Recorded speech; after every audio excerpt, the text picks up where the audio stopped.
जय श्री कृष्णा।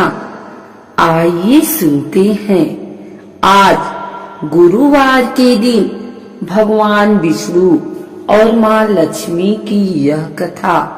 यदि कोई व्यक्ति अपने जीवन में धन का वास चाहता है तो हमेशा ही माँ लक्ष्मी के साथ भगवान विष्णु की आराधना अवश्य करे।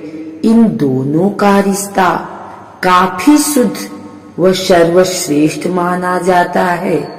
परंतु ऐसा क्या हुआ था जो लक्ष्मी जी के कारण भगवान विष्णु की आंखें भर आई। पुराणों में विख्यात एक कथा के अनुसार लक्ष्मी जी की किस बात से विष्णु जी इतने निराश हो गए। पुराणों में लिखी एक कथा के अनुसार एक बार भगवान विष्णु शेषनाग पर बैठे बैठे उदास हो गए और उन्होंने धरती पर जाने का विचार बनाया। धरती पर जाने का मन बनाते ही विष्णु जी जाने की तैयारियों में लग गए। अपने स्वामी को तैयार होता देखकर लक्ष्मी माँ ने उनसे पूछा, स्वामी आप कहाँ जाने की तैयारी में लगे हैं? जिसके उत्तर में विष्णु जी ने कहा, हे लक्ष्मी, मैं धरती लोक पर घूमने जा रहा हूँ। यह सुन माँ लक्ष्मी जी का भी धरती पर जाने का मन हुआ और उन्होंने श्री हरि से इसकी आज्ञा मांगी। माँ लक्ष्मी द्वारा प्रार्थना करने पर भगवान विष्णु बोले, तुम मेरे साथ चल सकती हो, लेकिन एक शर्त पर तुम धरती पर पहुंचकर उत्तर दिशा की ओर बिल्कुल मत देखना, तभी मैं तुम्हें अपने साथ लेकर जाऊंगा। यह सुनते ही माता लक्ष्मी ने हाँ कह दिया और विष्णु जी के साथ धरती लोक जाने के लिए तैयार हो गई। माँ लक्ष्मी और भगवान विष्णु सुबह सुबह धरती पर पहुंच गए। जब वे पहुंचे तब अभी सूर्य देवता उदय हुए ही थे। रात्रि में बरसात हुई थी, जिस कारण चारों ओर हरियाली ही हरियाली थी। धरती बेहद सुंदर दिख रही थी, जिसके फलस्वरूप माँ लक्ष्मी मंत्र मुग्ध होकर धरती के चारों ओर देख रही थी और भूल गई कि पति को क्या वचन देकर आई हैं। अपनी नजर घुमाते हुए उन्होंने कब उत्तर दिशा की ओर देखा, उन्हें पता ही नहीं चला। मन ही मन मुग्ध हुई माँ लक्ष्मी जी ने जब उत्तर दिशा की ओर देखा तो उन्हें एक सुंदर बगीचा नजर आया। उस ओर से भीनी भीनी खुशबू आ रही थी। बगीचे में बहुत ही सुंदर सुंदर फूल खिले थे। फूलों को देखते ही माँ लक्ष्मी बिना सोचे समझे उस खेत में चली गई और एक सुंदर सा फूल तोड़ लाई। फूल तोड़ने के पश्चात जैसे ही माँ लक्ष्मी भगवान विष्णु के पास वापस लौट कर आई तो भगवान विष्णु की आंखों में आंसू थे।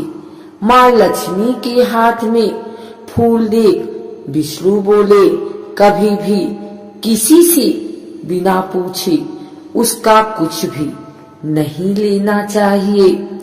और साथ ही उन्हें विष्णु जी को दिया हुआ वचन भी याद दिलाया।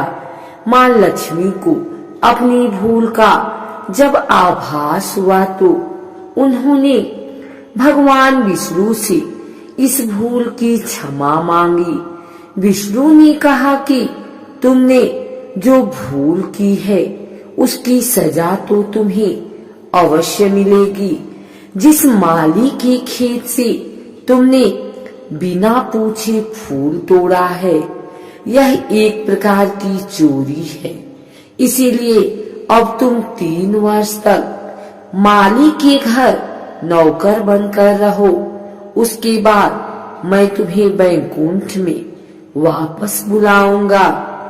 भगवान विष्णु का आदेश माँ लक्ष्मी ने चुपचाप सर झुकाकर मान लिया।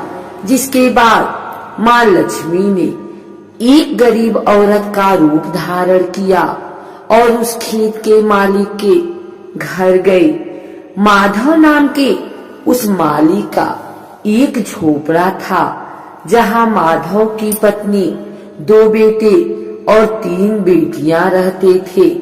माँ लक्ष्मी जब एक साधारण औरत बनकर माधव के झोपड़े पर गई तो माधव ने पूछा, बहन तुम कौन हो?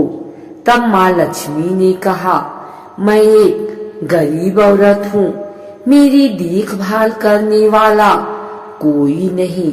मैंने कई दिनों से खाना भी नहीं खाया, मुझे कोई भी काम दे दो, मैं तुम्हारे घर का काम कर दूंगी और इसके बदले में आप मुझे अपने घर के एक कोने में आसरा दे दो। माधव बहुत ही अच्छे दिल का मालिक था, उसे दया आ गई, लेकिन उसने कहा, बहन मैं तो बहुत ही गरीब हूँ, मेरी कमाई से मेरे घर का खर्च काफी कठिनाई से चलता है, लेकिन अगर मेरी 3 की जगह 4 बेटियां होती तो भी मुझे गुजारा करना था। अगर तुम मेरी बेटी बनकर जैसा रूखा सूखा हम खाते हैं उसमें खुश रह सकती हो तो बेटी अंदर आ जाओ। माधव ने माँ लक्ष्मी को अपने झोपड़े में शरण दी और माँ लक्ष्मी 3 साल उस माधव के घर पर नौकरानी बनकर रही। कथा के अनुसार कहा जाता है कि जिस दिन माँ लक्ष्मी माधव के घर आई थी, उसके दूसरे ही दिन माधव को फूलों से इतनी आमदनी हुई कि शाम को उसने एक गाय खरीद ली। फिर धीरे धीरे माधव ने जमीन खरीद ली और सबने अच्छे अच्छे कपड़े भी बनवा लिए। कुछ समय बाद माधव ने एक बड़ा पक्का घर भी बनवा लिया। माधव हमेशा सोचता था कि मुझे यह सब इस महिला के आने के बाद मिला है। इस बेटी के रूप में मेरी किस्मत आ गई है। एक दिन माधव जब अपने खेतों से काम खत्म करके घर आया तो उसने अपने घर के द्वार पर गहनों से लदी एक देवी स्वरूप औरत को देखा। जब निकट गया तो उसे आभास हुआ कि यह तो मेरी मुंह बोली चौथी बेटी यानी वही औरत है।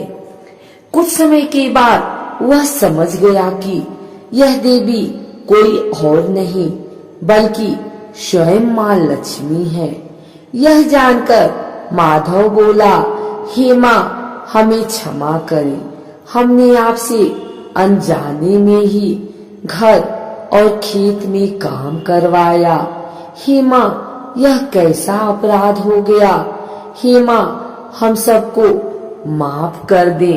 यह सुन माँ लक्ष्मी मुस्कुराई और बोली, हे माधव तुम बहुत ही अच्छे और दयालु व्यक्ति हो। तुमने मुझे अपनी बेटी की तरह रखा, अपने परिवार का सदस्य बनाया। इसके बदले मैं तुम्हें वरदान देती हूँ कि तुम्हारे पास कभी भी खुशियों की और धन की कमी नहीं रहेगी। तुम्हारे सारे सुख मिलेंगे जिसके तुम हकदार हो। इसके पश्चात माँ लक्ष्मी अपने स्वामी के द्वारा भेजे रथ में बैठकर बैकुंठ चली गई।